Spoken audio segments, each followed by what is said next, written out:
Right, so a few days ago, just surfing YouTube, looking at the stuff on my feed, and this video came up by this Canadian lad named Jake Raleigh. It's a very interesting video. I recommend you watch it. So it's Jake Raleigh, How to Quit Magic. In it, he talks about quitting the game, and he goes through the various reasons and what you do when you quit. I've quit twice. I quit once in 2005, where I sold everything. And I had a huge, I got in 2005, 6,000 US dollars from my collection. So it was fairly exhaustive. I have been trying to collect 4 of everything. Didn't quite have 4 of everything, especially not the money cards. But I'd fallen in love with dual lands early in the game, so I had 8 each of those, and that was a big part of it. I had cards that today are worth several hundred US dollars. I don't regret selling them. I regret selling some of them. I wish I had kept some of them. I would have made use of his video before. But anyway, I bought back into it a few months later by buying Red Deck Wins Extended, thinking I could live in Seattle, I could find people to play. But I didn't have time to play. I had a night job, so I really didn't get the opportunity to go to the shop that much, meet the lads. So I sold out again before I immigrated. And then about 2010, when I'm in Prague and I see everybody playing, I see it and think and look and say, wow, I really want to play again. So I bought into it, started playing again in a big way. Anyway, in this video, Jake talks about selling out. 2 basic reasons to sell out. 1, financial reasons. You need money. So, yeah, you need money, you need to sell out. Or you just need to break from the game. You just need some time off. The group you're playing with doesn't meet anymore. People have moved. Other people have quit. You just are tired of the metagame. You just, family situation changed. You don't have time to play anymore. If you quit for that reason, he recommends don't get rid of your cards. Keep them. Just put them in a box somewhere, hide them in a closet, keep them, because you'll probably come back to the game.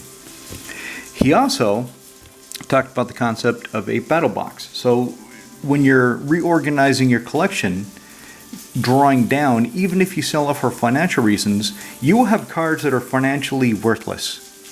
You will have cards you can't really sell. So what do you do with those? And he said, make a battle box. A battle box is his concept of just making some decks that are relatively matched against each other. So when you do find somebody to play with, you can play. It's like a board game. This is basically a board game version of Magic the Gathering for me. This is my vintage battle box. I'll call it that. I used to call it my vintage ecosystem. Excuse me. This is my modern battle box. In it are, what do I have now? 7? 1, 2, 3, 4, 5, 6, 7. This one's in build phase. And then I've got Merfolk. Merfolk is my premier modern deck, the one I keep most current. Although I'm missing Tishana's Tidebinders at the moment. And that, if I get time to go to tournaments, I would take Merfolk. So anyway, board game in a box, battle box. This is my vintage battle box, as I said. And it's got blue, green, red. I don't know what else to call it. Arc Sprite. This is Jund. It's basically modern with Moxes. This is Manaless Dredge. And this is blue, white control. So let's look at the blue, green, red deck. This used to be my favorite deck, but it was just blue-red for a long time. Actually, let me pause that for a moment. I've got something burning on the stove. Alright, crisis averted. My food did not burn. So anyway, it used to be blue-red, and it didn't get there. It used to be blue-red Delver. Blue-red Delver, and then Sprite Dragon was printed, and looking at MTG Top 8 for ideas to make this deck better, I realized it had moved on. That a lot of the people playing the Delver deck were now running Sprite Dragon, and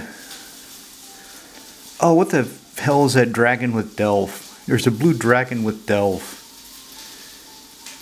Name escapes me. I had one copy and I sold it because I only had one copy. I didn't feel like paying 20 euros a piece. The three others. And also, this deck has a lot of delve cards anyway.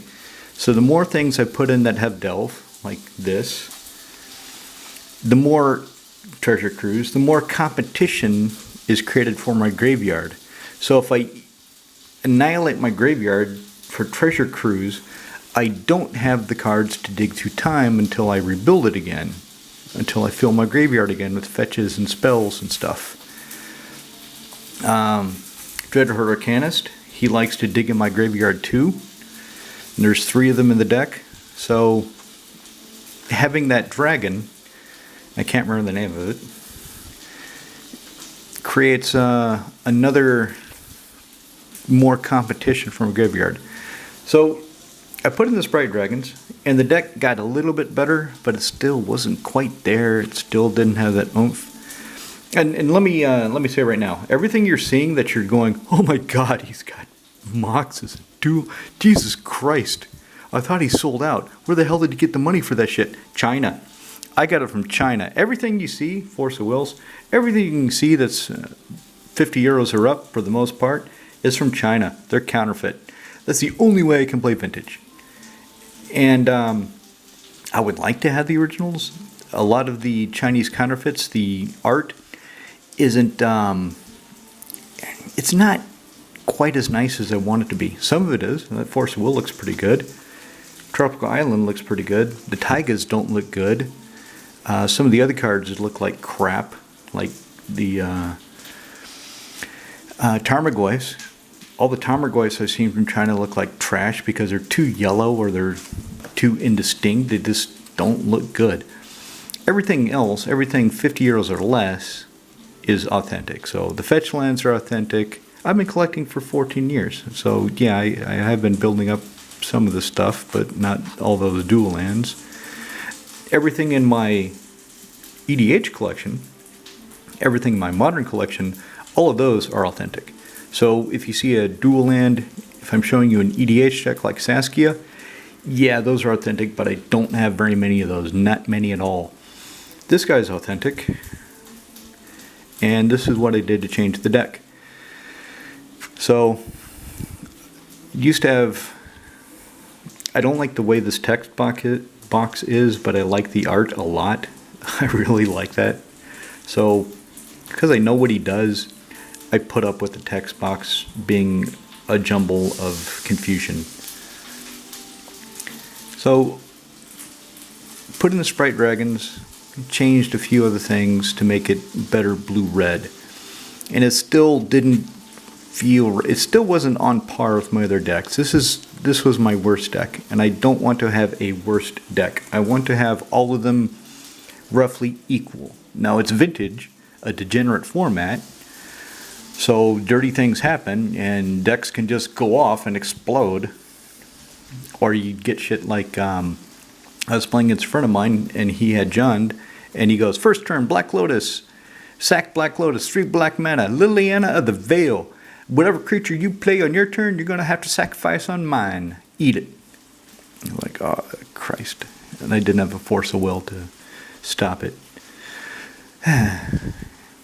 So anyway, looking again, a while later at MTG Top 8, this deck had been further modified to include Oko Thief of Crowns.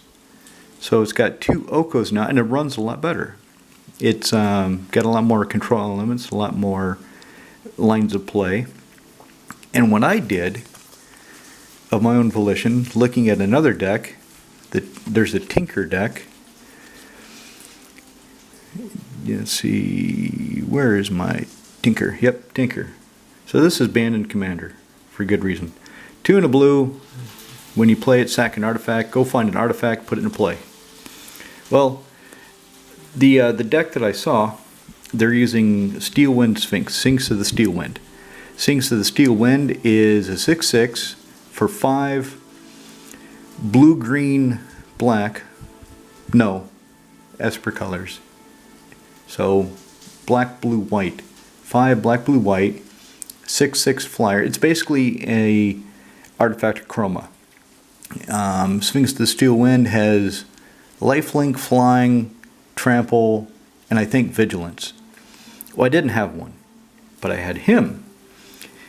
And I was trying to sell him because I had taken him out of NMR for being too dirty. Well, Vintage is just a dirty format, so I thought, okay, there's my big artifact right there. Blysteel Colossus. 12 for an 11/11, one hit, and if you can't block enough of the damage, you just die to infect. Just fuck you die. Of course, Tinker's a sorcery, so I cast a sorcery, I get him in play, and unless I have counterspell backup, I'm sitting there exposed. The blue-white deck can swords him. The Jund deck can resolve a Liliana of the Veil and make me sacrifice him. Manaless Dredge just goes, I'm going to go a lot faster than you can, you son of a bitch. Sometimes it doesn't go faster and falls on its face. Hull Breacher, another banned commander card. 2 and a blue for a flashy merfolk pirate. If opponent draw a card, except the first one they draw, instead you create a treasure token.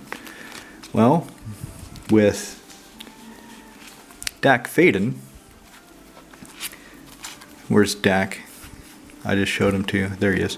So with Dak Faden, if I've got Hull Breacher out, I can force my opponent to draw 2 cards and discard 2 cards. Instead, I create true treasure tokens and they just discard 2 cards.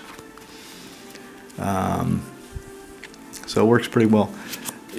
Anyway, the point is, I've got these 4 vintage decks, and what I do is, usually I only play them with my friend out in Austrusna. I take it to Austrusna because he likes these more. He only plays EDH. He only has EDH decks. He recently built some modern decks, but he likes the speed, the degeneracy, the lines of play, and the power of vintage decks. He just likes it for a change from Commander. So there's my vintage battle box. Yeah, what you're looking at behind, this is my art binder for blue, green, red, white. This is where I keep all my extra blue, green, red, white cards for Commander, or cards I just like for the art. Let me show you, like Holistic Wisdom. 1 green, green enchantment. 2, remove a card in your hand from the game. Return target card from your graveyard to hand if it shares the type of the card exiled. Okay, that's pretty shitty. that wasn't even a good card back in Odyssey. Not at all. But it's Rebecca Gay art and it's foil, so I like it for the art. It has some financial value being an old foil. It's not mint. It's not even quite near mint, more like EX. So the only real value it has is for a set collector, somebody who's trying to build a foil Odyssey set. I don't think there's too many of those lads running around these days, but there could be. This is my modern battle box. So you saw the vintage. None of my friends are building vintage decks, none of them. Even though I told them how to get the counterfeits from China, I did it. They like that I've got the 4 decks, so they don't have to do it. They just have to play what I think is fun by picking one of the decks that I built. They can't play what they think is fun because they didn't build the damn deck. And for modern, the Genie has modern decks. Cube is half-assed working on a modern deck. Not really. He's got some cards for it, but I don't know when he'll ever finish it. He keeps buying Eldrazi bullshit for his commander decks. And Austrusna, the lads decided they wanted to have the opportunity to play just one-on-one games, some rougher games, not commander. Because emotions get high in commander when you're playing and you've got somebody who's the threat. So when somebody's a threat, they start getting picked on.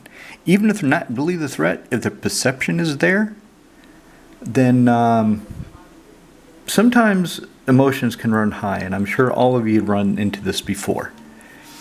So we decided we would all build modern decks. So all of us, I already had my decks. So Frenchie, Steve-O, and Big Jimmy, they all built modern decks. Steve-O built 2, Frenchie built 2, and Big Jimmy built, I think, just 1. But what I have is just a barrage of different ways to play. Different decks that I thought would be fun, and they're all obsolete. So this is Absent Evolution. This is Bant Nightfall. This is Bant Four Swords. This is Burn, which Burn is never really obsolete. It just kind of sits there. It doesn't really change. I just got Roiling Vortexes a few months ago, and I finally replaced the Eidolons of the Great Reveal with the Roiling Vortexes because I see that's what they're playing now. This is Mono White Death and Taxes. This is Soul Sisters, and this is in build phase. On Arena, I've been playing Squirrels, and I fucking love it. It's a good deck. It wins games. It's fun.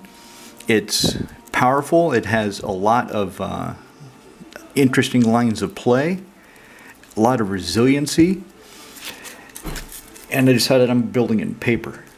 So this is Black-Green Squirrels in paper. I'm missing 1 Overgrown Tomb, 4 Verdant Catacombs, but I'll take the Catacombs out of Vintage Jund, and get Vintage Jund Bloodstained Mires later, because Bloodstained Mire is cheaper than Catacomb.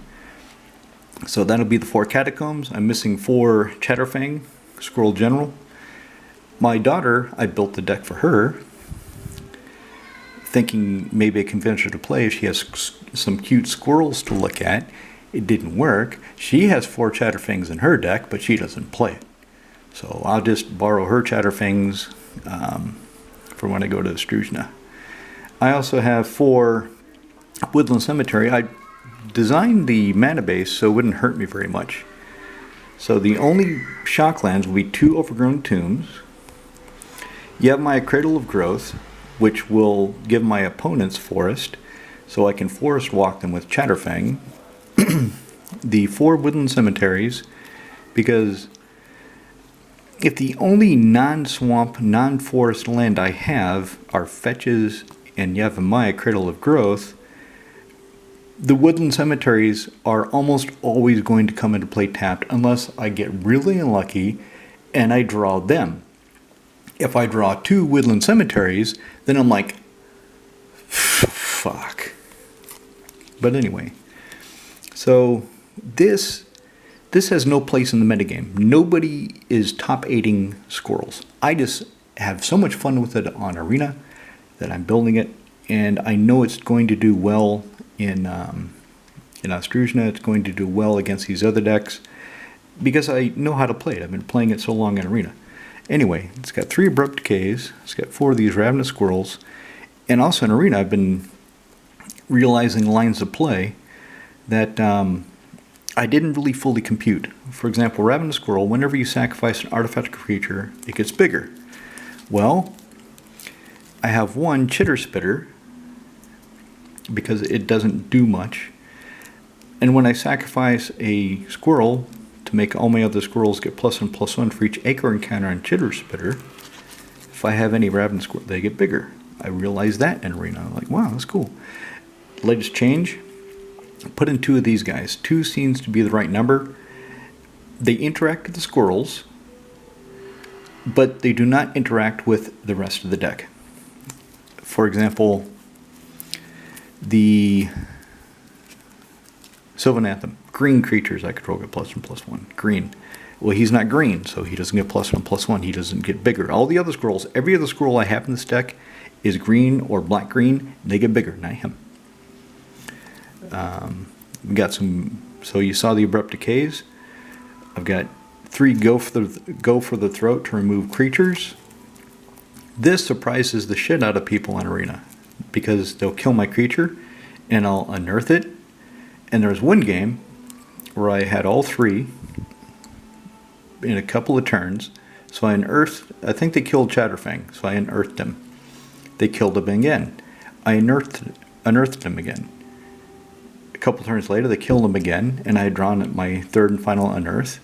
So I unearthed him again, and they left him alone. 4 Squirrel Sovereign. 2, this is the highest mana cost in the deck. 4 for Toski. Everything else is 3 or less. So Abrupt Decay is really good against me. Absent Evolution has Abrupt Decay. All the white decks have Path to Exile. Mono Blue Merfolk doesn't really have much, but they've got tokens, so they can block a Toski. They can block a lot of these. I initially was running 4 Chatterstorm, but after time I didn't like it as much because it's a sorcery. So I have to cast all the spells on my turn, which isn't so hard. It's not, sometimes if I Chatterfang out, I would get 6 squirrels off Chatterstorm, but that was very rare. Usually I would get 2, maybe 4. So I put in more reliable cards, like Squirrel Sanctuary for those. I'm only running 3 Sylvan Anthems. I'm running 4 Verdant Commands. That's a key card in the deck. Like I said, I need my 4 Chatterfangs, but for this, I'm going to Estrusian at the end of the week. I'll just borrow them from my daughter. This is the sideboard. The sideboard for Squirrels is weird because I don't. It does so well. I don't really know what it needs. It was really tough to think about what does it need. Who am I going to play against? So I thought about it against the Genie, against his Yawgmoth Thran Physician deck, where he sacrifices, goes into an infinite loop and just fucking kills you. Cursed Totem. So that would go in against him. It also shuts off Bant Nightfall because you cannot activate Knight of the Reliquary. It shuts off Eldrazi Displacer for death and taxes. Does nothing against Burn. Burn doesn't care. Burn's like, you put that in against me, idiot. Just to round it out, make 50. I've put in a 4th Abrupt Decay. If they're running a lot of artifacts and enchantments, like against Merfolk, I would put these in so I could blow up Ether Vial and Smuggler's Copter. Same against Death and Taxes, blow up Ether Vial. Against Bant Four Swords, blow up a sword. And populate, so if I have a creature token, I can get another one. 4th, go for the throat. I just, why not put in more removal? 4th, unearth. If they're killing a lot of my creatures, then I put that back in. 3rd, Chatterstorm. They've got 2 in the main, 1 in the sideboard. In case they're working for me. It could be that against certain decks, I'm thinking maybe they will work for me. I don't know. I just needed to fill out the sideboard. With the Storm, the Genie has a Storm deck in Modern. So actually he has 3 or 4 Modern decks. I forgot about a Storm deck at first. But it didn't when I put this in here. I just forgot about it now. So if he's playing Storm, I'm throwing in Weather the Storm. 4 of them. Look, you're going off and you're going to try to kill me with Storm. No. Bugger that. You're going to die to squirrels. So that's the newest deck, the one that's in progress for my Modern Battle Box. And to go back to it, so if you quit, if you make a board game in a box, you make a battle box, you still got something for the memories. You still got something to go back on. So if any of you are thinking about quitting, my personal recommendation is that if you have one pet deck, keep at least 1 intact deck. That was what I regret when I first sold out, is I didn't keep my 1 really nice Highlander deck. It wasn't a 100 card Highlander, it was a 60 card Highlander. It was a legend deck, but I had Altan Dual Lands, I had a Library of Alexandria in it, I had my Ancestral Recall in it, I had legends from very different, anything I thought was cool around 2004, 2005. Had a Karn, a foil Karn, had a foil City of Brass, the Junior Super Series, the really nice one, the foil one with the Arabian Nights art. And I sold it all. Sold it all because I didn't think I'd play anymore. And obviously I did go back to playing more.